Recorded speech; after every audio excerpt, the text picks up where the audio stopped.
Begin tonight with breaking news in the Labor Day weekend murder. Amarillo police have arrested the suspected shooter. 22-year-old Dylan Black is charged with murder. Amarillo police say he shot a young woman early Saturday morning during an after-party. Tonight, her family is seeking justice. But what does that look like for them? Reporter Reagan Lopez has the answer in a story you'll see only on ABC 7 News. Tie your boulder around your neck and walk into an ocean. That's what justice looks like for me. I want them found. The family of Felita Bailey is demanding justice for their beloved FeFe after she was murdered at an after-party over Labor Day weekend.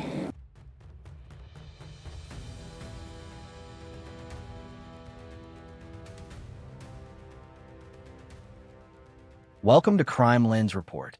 3:19 a.m., August 31st, 2024. South Avondale Street, Amarillo, Texas.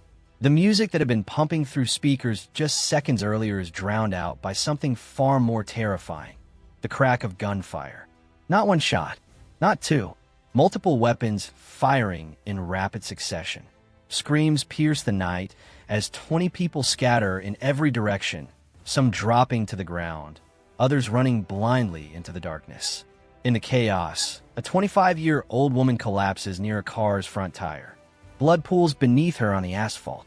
Her name is Felita Bailey. Everyone calls her FeFe, and she wasn't fighting. She wasn't arguing. She wasn't even part of the conflict that just exploded into deadly violence. She was simply standing in the wrong place at the worst possible time.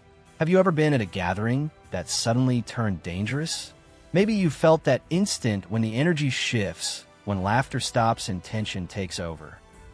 When you realize you need to leave, but it's already too late. That's exactly what happened to Felita Bailey. One moment, she's at a small house party with friends from work and high school. The next, she's caught in gunfire between people she didn't even know were carrying weapons. But here's where this case takes a disturbing turn. The man police arrested for her murder? They released him 5 days later. The real shooter? It would take investigators 6 months to find him. 6 months of a grieving mother demanding answers. 6 months of a community asking how an innocent young woman could die and her killer walk free for half a year. What you're about to hear isn't just another crime story. It's about how quickly violence can steal everything from someone who did nothing wrong. It's about a family's fight for justice when the system seemed to fail them.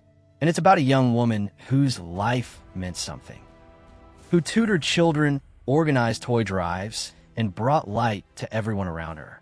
Before we continue, if you believe stories like Felita's deserve to be heard, take a moment to hit that like button. And drop your name and where you're watching from in the comments below, so we can give you shout-outs in our next video. If you're new here, subscribe to Crime Lens Report.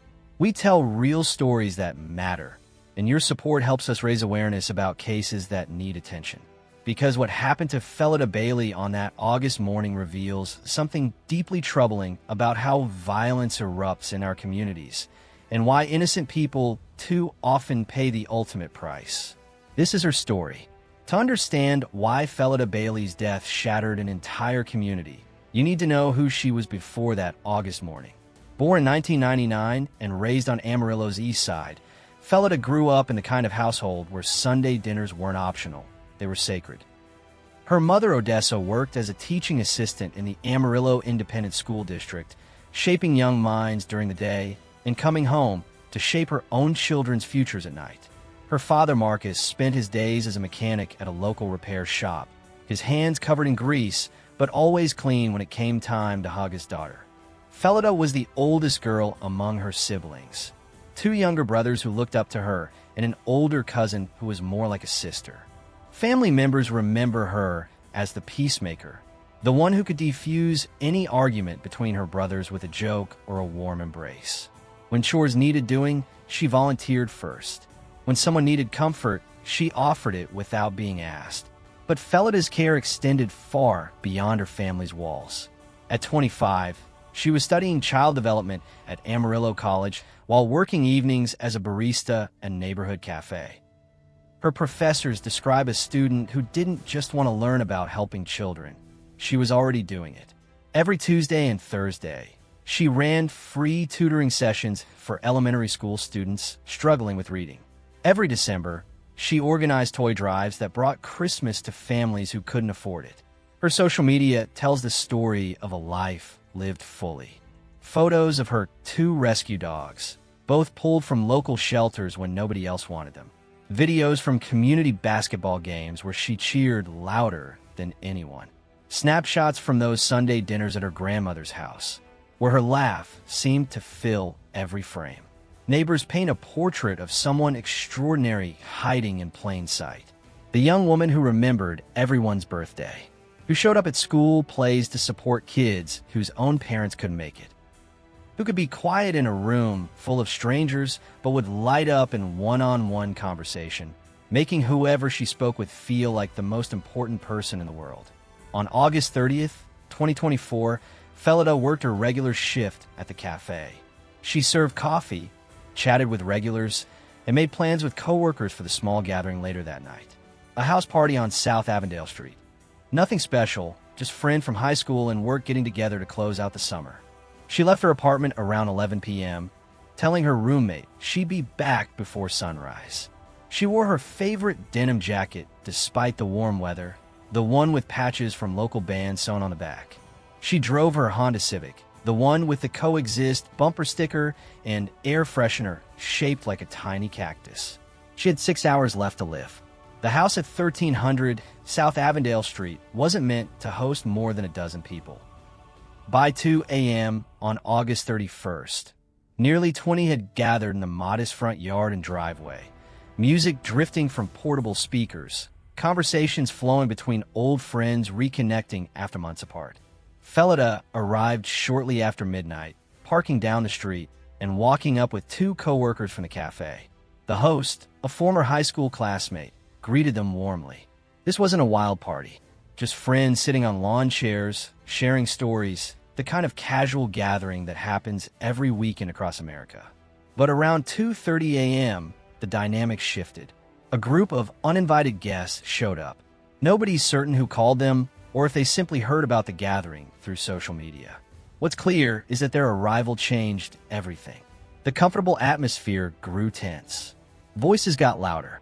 The music that had been background noise now seemed to fuel an edge that wasn't there before. The host recognized trouble coming. By 3 a.m., he was asking certain people to leave, specifically the uninvited arrivals who were becoming increasingly aggressive. Some laughed it off. Others refused outright. "It's a free country," one man reportedly said, stepping closer to the host, his chest puffed out in challenge. This is where witnesses' accounts converge into a horrifying clarity. 2 men, neither of them known to Felita, started shoving each other near the driveway. What began as posturing escalated within seconds. Fists flew. Bodies collided. The crowd that had been scattered across the yard suddenly pressed forward, some trying to break up the fight, others pulling out phones to record. Felita stood near the host car, specifically by the front left tire, trying to stay clear of the escalating confrontation. She was with a friend, a 23-year-old man she'd known since junior high. They were discussing whether to leave when everything exploded. The surveillance footage would later show what happened next with brutal clarity. A white male, identified as Dylan Zane Black, pulled a handgun from his waistband. At nearly the same moment, at least one other person at the opposite end of the group produced another firearm. The first shot rang out at 3:19 a.m., then another, then multiple weapons firing simultaneously, the sounds overlapping into a thunderous roar that shattered windows and sent everyone diving for cover. In those few seconds of chaos, witnesses would later estimate no more than 5 or 6 seconds total. At least 8 rounds were fired. Felita never saw it coming. The bullet entered her lower back as she turned to run. She dropped immediately, her hand reaching back to where the pain erupted, confusion on her face before the shock set in. Her friend beside her screamed as he felt his own leg buckle, a round having torn through his thigh. The gunfire stopped as suddenly as it started. Shooters fled in different directions. Those still standing faced a terrible choice: chase the shooters, call 911, or help the wounded. Felita's co-workers chose her.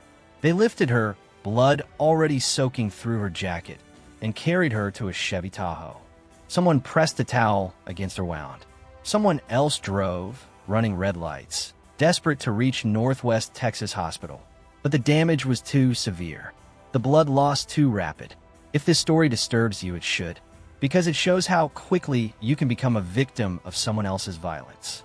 Felita did nothing wrong. She stood in what seemed like a safe spot, away from the fight.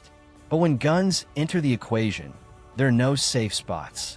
If you see a confrontation escalating, leave immediately. Your life is worth more than any video, any gossip, any curiosity about what happens next. At 3:25 a.m., 6 minutes after the shooting, Amarillo Police Department officers arrived at South Avondale Street to find a crime scene in chaos. Felita lay unconscious on the asphalt where friends had initially tried to help her before rushing her to the hospital. Blood trails led in multiple directions. Shell casings littered the driveway. Witnesses stood in shocked clusters, some crying, others arguing about what they'd seen. The challenge facing investigators was immediate and overwhelming. 20 potential witnesses, multiple shooters, videos filmed from different angles that would need frame-by-frame analysis, and a young woman fighting for her life at Northwest Texas Hospital, a fight she would lose just 37 minutes later. By sunrise, detectives had established a public evidence portal, knowing that in 2024, everyone's phone is a potential witness. They needed doorbell camera footage, social media videos, anything that captured those crucial seconds. The portal link spread across Amarillo. AmarilloPDTX.evidence.com/axon/community-request/public/1300 BLK Avondale. Within 24 hours, investigators believed they had their killer. Surveillance footage appeared to show 22-year-old Dylan Zane Black holding a semi-automatic handgun, firing toward the area where Felita stood. On September 1st, arrest warrants were issued. Black was charged with capital murder and booked into Potter County Detention Center under case number 24-2345H. His bond, $1 million. The community exhaled. Justice seemed swift. Felita's family, while grieving, took some comfort knowing her killer was behind bars. Then came September 6th, 5 days after the arrest. Prosecutors dropped all charges against Black related to Felita's murder. The reversal stunned everyone. How could it be so wrong? The APD's statement revealed the complicated truth. New witness testimony and preliminary ballistics analysis indicated that while Black had indeed fired a weapon that night, the bullet that killed Felita likely came from a different gun entirely. Black remained in custody on an unrelated aggravated assault charge from March 2024, but he was no longer accused of killing Felita Bailey. The real killer was still out there. What followed was one of the most extensive homicide investigations in Amarillo's recent history. Detectives executed more than 60 search warrants across 4 counties. They analyzed phone records from everyone at the party. They collected multiple firearms from nearby residences. They interviewed over 50 witnesses, many multiple times, trying to reconcile conflicting accounts of who stood where, who fired when, who held which weapon. The ballistics evidence became crucial. Fragments recovered from Felita's clothing needed to be matched to a specific weapon. But with multiple guns fired and bullets fragmenting on impact, the process took months of careful analysis. Crime lab technicians worked to match rifling patterns, measure bullet weights, and compare chemical compositions. For 6 months, Felita's killer walked free. 6 months of her mother, Odessa, demanding updates.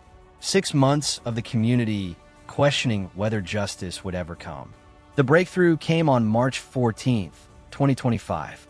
U.S. Marshals in Dallas pulled over a vehicle for a routine traffic violation. The driver, 20-year-old Maron Kanye Bailey. During the stop, officers discovered a Glock 19.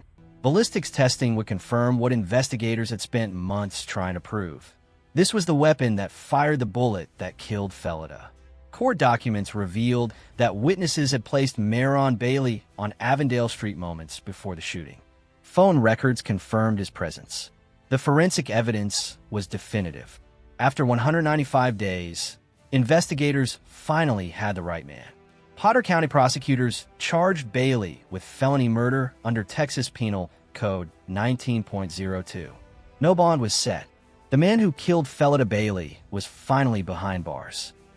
On September 3rd, 2024, 3 days after her daughter's death, Odessa Bailey stood before television cameras and spoke words that would haunt Amarillo for months to come.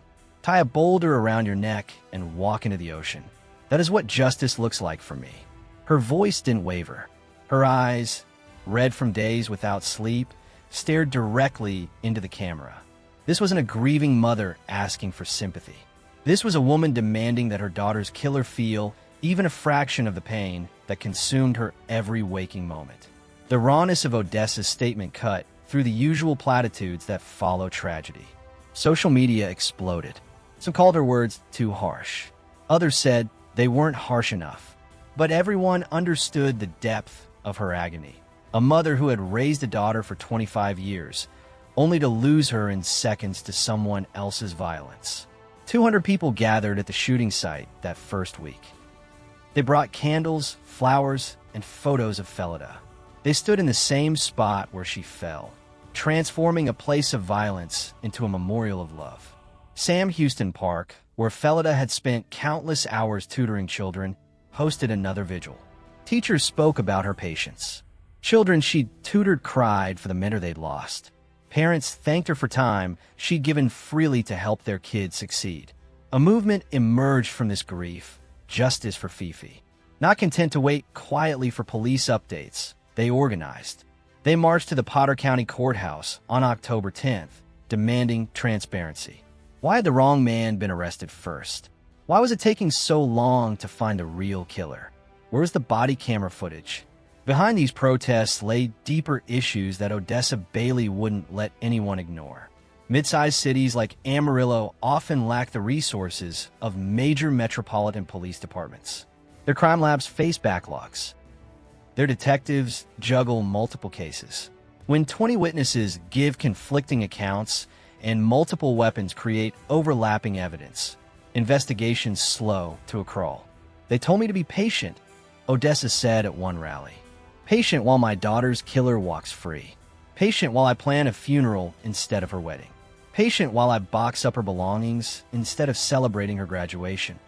The family's persistence kept Felita's case in the public eye when media attention typically fades. Every week, Odessa called detectives. Every month, she held press conferences.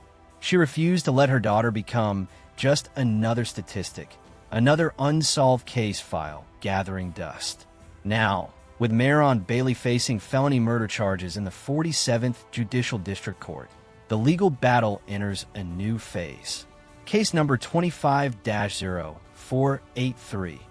H represents more than criminal proceedings. It's a test of whether justice delayed can still be justice served.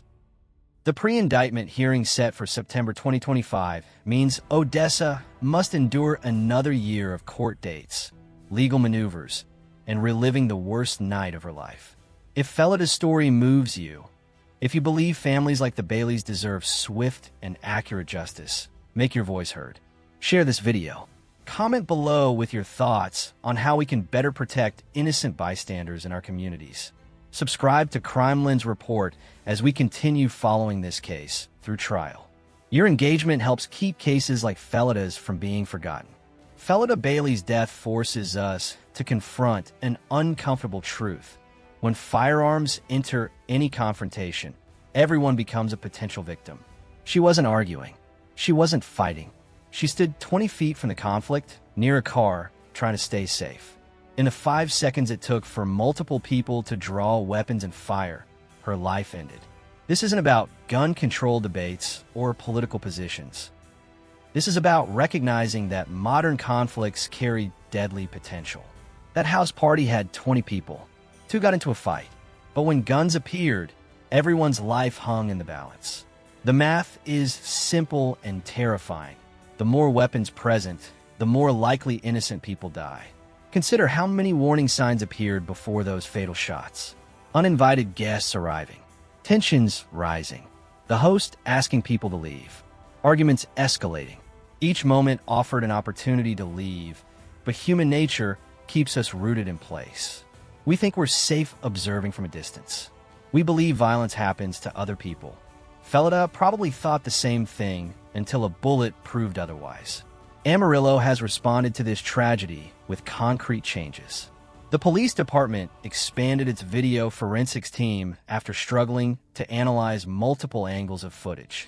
They've implemented new communication protocols to keep families informed during lengthy investigations. Local nonprofits now offer expanded grief counseling for children who lost their mentor. These aren't perfect solutions, but they're attempts to prevent another family from enduring what the Baileys faced. Yet the question remains, what does justice look like for Felita's family? If Maron Bailey receives the maximum sentence, life in prison, does that heal the wound? If he gets the minimum, 5 years, does that dishonor Felita's memory? Odessa Bailey will sit through every court hearing, looking at the man who killed her daughter, searching for answers that might not exist. Why did he fire? Did he even see Felita? Does he comprehend what he stole from the world? The lessons here extend beyond Amarillo.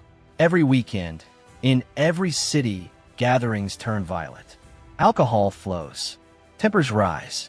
Disputes that should end with harsh words become deadly when weapons appear. Felita's death reminds us that you don't need to be involved to become a victim. Your safety depends not just on your choices, but on the choices of everyone around you. When you sense tension rising, leave. When uninvited guests create problems, go home. When arguments escalate, distance yourself immediately. No party, no video, no curiosity is worth your life. Felita Bailey had 25 years of dreams, love, and potential. All of it ended because she stayed 5 minutes too long at the wrong gathering. Remember her name. Share her story. Subscribe to Crime Lens Report for more cases that demand attention. Because every view, every share, every comment helps ensure that victims like Felita Bailey are never forgotten.